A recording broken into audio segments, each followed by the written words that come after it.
Hi, we're looking today at the picture of Dorian Gray, the preface, and chapter 1.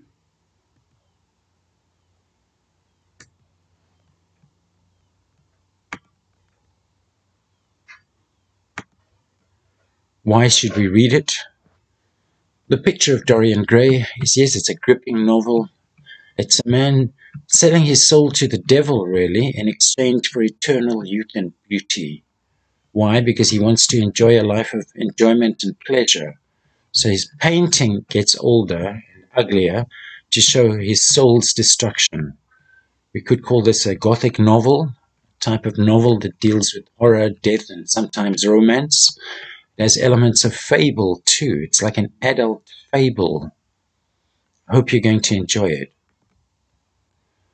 Before the story starts, we have this preface, which is an abstract and quite difficult piece about art itself. People criticized this novel. Some of them felt it was an immoral novel. And he tries to answer such criticisms here. You'll see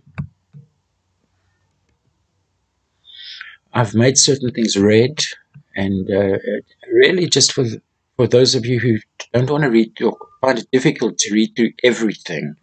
So I've tried to highlight the most important things. And on this page, it's just this line: the artist is the creator of beautiful things. It's about the nature of art. A bit later, there's no such thing as a moral or an immoral book. Books are well written or badly written, that is all. So that's answering to those who felt this novel perhaps was immoral. And here he's saying that if you're an artist, you can write or paint about everything, vice and virtue, good things and bad things. And here he says that it is the spectator and not life that art really mirrors. Art tells you about yourself. In the next chapter, we're going to have art showing something about the artist, but this is the idea that art's showing you something about yourself. And that preface ending with the idea that all art is quite useless. It's just there for the aesthetics, for making things look pretty. Aesthetics is the study of beauty, the philosophy of beauty. That's the end of the preface. I've mentioned that word aesthetics because it's going to come up shortly. I'm just reminding you here that it's the spectator and not life that art really mirrors, Oscar Wilde felt. What is this novel going to show you about yourself? So here's a little note about aestheticism. There was this aesthetic movement about art for art's sake. And this preface became the manifesto of such a movement. We've looked at that idea. The artist creates beautiful things, no such thing as moral, immoral, either good or badly written. And an artist can write about anything. And if people disagree and argue about it, it shows that the work of art is alive. Chapter 1, our setting, and these are my notes, not Oscar Wilde's. This is London. It's a hot day, and we're going to meet this artist, Basil Hallward, and his friend, Lord Henry. We won't meet Dorian Gray in this chapter, but we will see him in the picture, in the portrait. But Oscar Wilde starts the story here. The studio was filled with the rich odor of roses, and when the light summer wind stirred amidst the trees of the garden, there came through the open door the heavy scent of the lilac, or the more delicate perfume of the pink flowering thorn. From the corner of the divan of Persian saddlebags, the couch, on which he was lying, couch-stroke bed, smoking, as was his custom, innumerable cigarettes, Lord Henry Wotton could just catch the gleam of the honey-sweet and honey-coloured blossoms of a laburnum, a tree. It's going to be cut off, I'm sorry, but the dim roar of London was, what you can't see is like the bourdon, I'm not sure what bourdon, it's some kind of an organ, note of a distant organ. So, but the dim roar of London gives us our setting. This is London, but it's still a city, even back in the 1800s. In the corner of the room, clamped to an upright easel, stood the full-length portrait of a young man of extraordinary personal beauty, and in front of it, some little distance away, was sitting the artist himself, Basil Hallward, whose sudden disappearance some years ago caused, at the time, such public excitement and gave rise to so many strange conjectures, theories. This is like we're finding out what's going to happen at the end. It's like stories being told from afterwards. So we're told at the beginning that this artist, towards the end of the story, is going to disappear. Of course, we'll find out exactly what happens, if you don't already know. As the painter looked at the gracious and comely, the attractive form he had so skillfully mirrored in his art, a smile of pleasure passed across his face and seemed about to linger there. But he suddenly started up, and closing his eyes, placed his fingers upon the lids, as though he sought to imprison within his brain some curious dream from which he feared he might awake. Lord Henry says, "It is your best work, Basil, the best thing you've ever done." He says languidly, in a tired, half lazy way, the way of the upper class, wealthy and idle. "You must certainly send it next year to the Grosvenor, the art gallery. The Academy, another art gallery, is too large and too vulgar, and there's a joke coming up. Whenever I've gone there, there have been either so many people that I've not been able to see the pictures, which was dreadful, or so many pictures that I've not been able to see the people, which was worse." And what's the joke? That he really goes to art galleries to see the people and not the pictures. It's a kind of Oscar Wilde joke that we're hearing through Lord Henry. The Grosvenor is really the only place. Basil says, "I don't think I shall send it anywhere." "No, I won't send it anywhere." Not send it anywhere? My dear fellow, why? What odd chaps you painters are. There's another joke coming up. You do anything in the world to catch a reputation. As soon as you have one, you seem to want to throw it away. It's silly of you, for, here's the joke, there is only one thing in the world worse than being talked about, and that is not being talked about. That quotation mark there is a misprint. So, yeah, it's awful to be gossiped about, but it's even worse to be ignored. And the artist replies, I know you will laugh at me, but I really can't exhibit it. I have put too much of myself into it."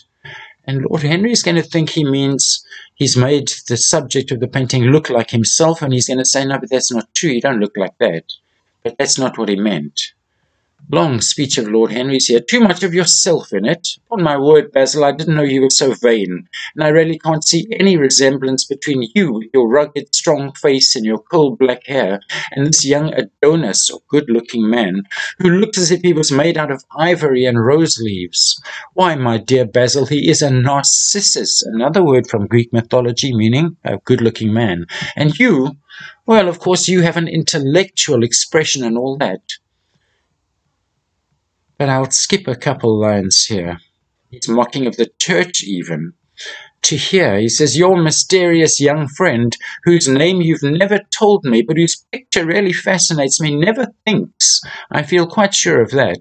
He's some brainless, beautiful creature who should be always here in winter, when we have no flowers to look at." Also a bit cut off at the end. He says, "Don't flatter yourself, Basil. You're not in the least like him." But Basil didn't mean that. He says, "Of course I'm not like him. I know that perfectly well. I should be sorry to look like him." This is interesting what he says here. You shrug your shoulders. I'm telling you the truth. There's a fatality about all physical and intellectual distinction. In other words, if you're ahead of everyone else, either intellectually or physically, it kind of can lead to fatal things for you. What's happened to kings here? He says, it's better not to be different from one's fellows. The ugly and the stupid have the best of it in this world. They can sit at their ease and gape at the play. If they know nothing of victory, if they don't become famous, they are at least spared the knowledge of defeat. They live as we all should live, undisturbed, indifferent, and without disquiet, nothing to bother them. And he says, your rank and wealth, Harry, My brains, such as they are, my art, whatever it may be worth, Dorian Gray's good looks. We shall all suffer for what the gods have given us. Suffer terribly. You can think about that at the end of the novel. How does each of these characters suffer because what the gods have given them? How does Basil Hallward suffer because of his art? How does Dorian Gray suffer because of his looks? How does Lord Henry suffer because he interferes with everyone else?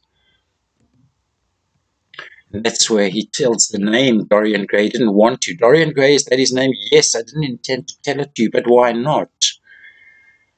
And even Basil's got some things that he hides because he says, oh, I can't explain. When I like people immensely, I never tell their names to anyone. Perhaps he's making this story up. And he says, the commonest thing is delightful if one only hides it. When I leave town now, I never tell my people where I'm going. I don't believe him. I think he's making that up to disguise why he doesn't want, why he didn't want to tell the name. But Lord Henry, well, I'm not even sure how much we can take seriously of what Lord Henry says. He says, not at all. You seem to forget that I'm married. Oscar Wilde joked about marriage coming up. And the one charm of marriage is that it makes a life of deception absolutely necessary for both parties. He's saying if you get married, you're going to deceive your spouse. I never know where my wife is, and my wife never knows what I am doing. When we do meet occasionally. That's a joke because he's talking about husband and wife. When we dine out, we tell each other the most absurd stories with the most serious faces. My wife is very good at it, much better, in fact, than I am. She never gets confused over her dates, and I always do. But when she does find me out, she makes no row at all. She just laughs at me. He's bragging about this, but you'll see at the end what happens to his marriage. Basil says, I hate the way you talk about your married life, Harry. I believe that you are really a very good husband, and that you're thoroughly ashamed of your own virtues or good qualities. He says, you're an extraordinary guy. You never say a moral thing, and you never do a wrong thing. Your cynicism, your suspicion, simply a pose. And maybe he's got the truth about Henry there. Henry says outrageous things sometimes, but does he follow his own advice? So they go out into the garden. And he asks again, why won't you exhibit the picture? I want the real reason. He says, I told you. He says, no, you did not. You said it's because there's too much of yourself in it. That's childish. And here we got the idea of the spectator. Basil says, Harry, every portrait that is painted with feeling, oh, not the spectator, this is about the artist, is a portrait of the artist, not of the sitter. The way the painter paints the picture tells something about him. And he says here again, the reason I won't exhibit it is that I'm afraid that I've shown in it the secret of my own soul. It's kind of saying in a roundabout way, and it eventually sort of reveal it. Henry, he says, you won't believe me. Henry says, I'm quite sure I understand it. Oscar Wilde joke coming up. And as for believing things, I can believe anything provided that it is quite incredible. It's a joke, I believe only the most unbelievable things. And Lord Henry can feel Basil's heart beating and wondered what was coming. So Basil is nervous to say whatever he wants to say. And he tells when he met Dorian Gray for the first time at Lady Brandon's. When our eyes met, I felt that I was growing pale. A curious sensation of terror came over me, and that sounds like a Gothic novel. I knew that I'd come face to face with someone whose mere personality was so fascinating that if I allowed it to do so, it would absorb my whole nature, my whole soul, my very art itself. Typical Lord Henry thing to say, that conscience and cowardice are really the same things. We should really just go back and get the line about conscience. Yes, he says that this meeting Dorian was like a crisis in his life, and he felt terrible things would happen. And he wanted to run away, not out of conscience, but rather out of cowardice. And that's where Lord Henry says they're actually the same thing, implying that if you don't kill someone, Could be cowardice, could be you call it conscience, but it's actually cowardice. He's going to later on say, do whatever you want to do. Whether he takes that advice or not, we don't know. So Basil goes on with his story. Lady Brandon, he wanted to run away, and she came to ask him, "You're not going to run away so soon," in her shrill voice. And there's this kind of a joke coming, anti-woman kind of a joke. Lord Henry says, yes, she's a peacock in everything but beauty. It became a famous joke, so that's why I've highlighted it here. But that's when he sees Dorian, and our eyes met. It's reckless of me because of social mores of the time. I asked Lady Brandon to introduce him. It wasn't so reckless. It was simply inevitable. Couldn't have stopped it. We would have spoken to each other without any introduction. I'm sure of that. Dorian told me so afterwards. He too felt that we were destined to know each other. I'm skipping the bits about Lady Brandon. A nice line from Lord Henry. Laughter is not a bad beginning for a friendship. That's how they started. He playing the piano and they were laughing about something. And the best ending for one, said Lord Henry. Interesting, Basil here says, you are indifferent to everyone. You don't really care about anyone. And I should have highlighted this or made it red. He says, I choose my friends for their good looks, my acquaintances for their good characters, and my enemies for their good intellects. A man cannot be too careful in the choice of his enemies. I don't have one who's a fool. They're all men of some intellectual power, and consequently they all appreciate me. Is that very vain? Blah, blah, blah. And another joke, and of course in Victorian times people died. And he says, your brothers, I don't care for brothers. My elder brother won't die, and my younger brothers never seem to do anything else. So many of his younger brothers have died, but the one who's going to inherit the estate refuses to die.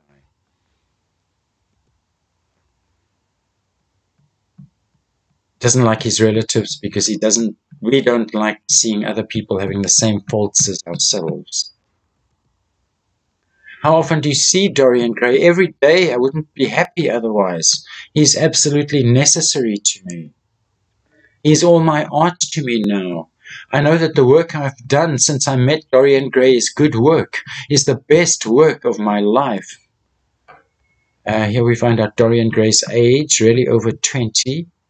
And Basil says that this landscape that he was offered big money for, while I was painting it, Dorian Gray sat beside me. Some subtle influence passed from him to me, and for the first time in my life I saw in the plain woodland the wonder I had always looked for and always missed. Basil feels that he's going to suggest a new way of art. So why won't you exhibit his portrait? He says, because without intending it, I've put into it some expression of all this curious artistic idolatry. Idolatry means worshipping someone, of which, of course, I've never cared to speak to him. So he's kind of telling us, yes, he worshipped Dorian Gray, and yeah, that he didn't tell Dorian. He knows nothing about it. He shall never know anything about it, but the world might guess it, and I will not bare my soul to their shallow, prying eyes. He's scared the world will see how much he liked Dorian. He doesn't want his heart to be put under a microscope. There's too much of myself. Harry, too much of myself, too much of my soul, too much of his liking. Can we call it love for Dorian Gray?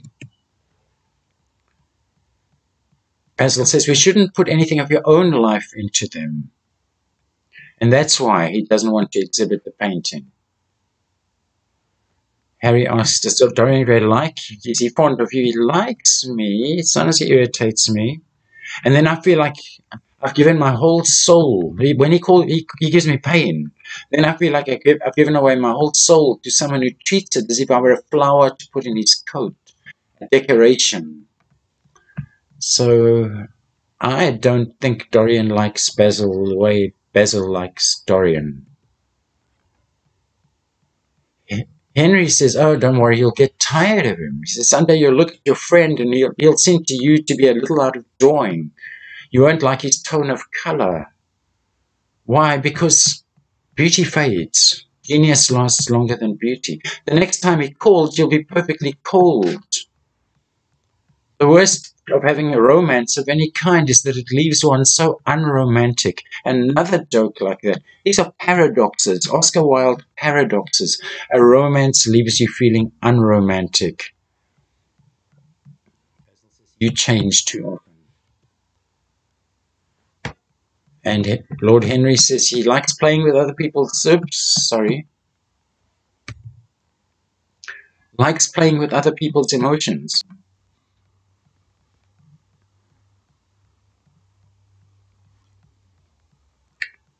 He misses a dinner and he doesn't mind because the rich would have spoken about saving money and the lazy would have spoken about working. And he's so pleased he missed the dinner.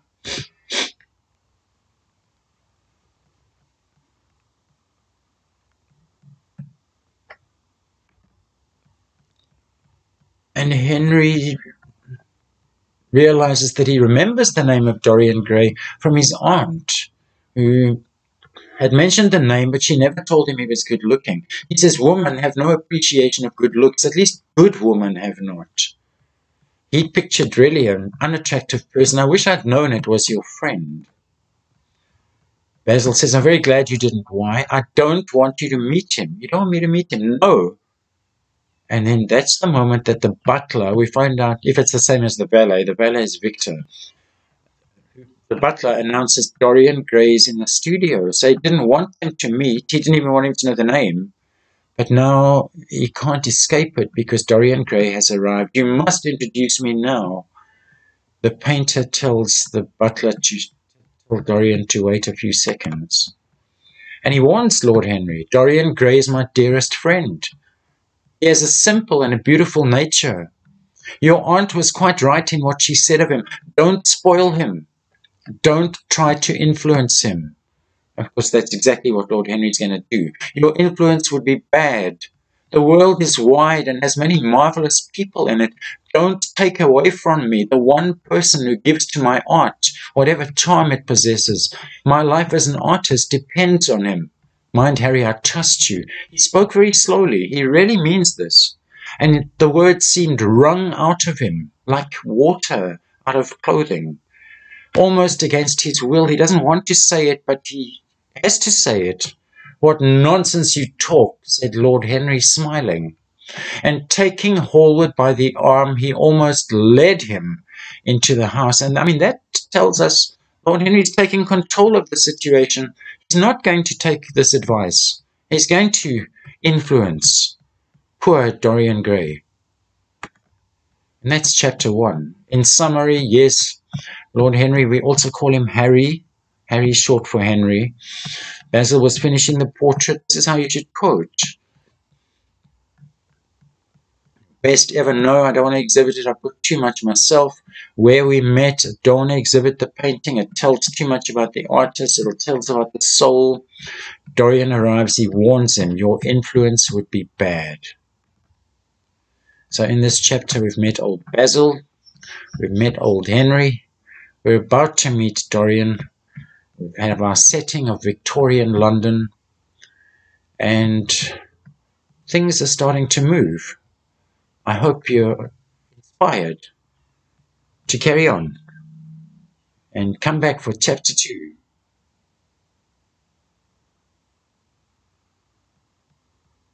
Like and subscribe, please.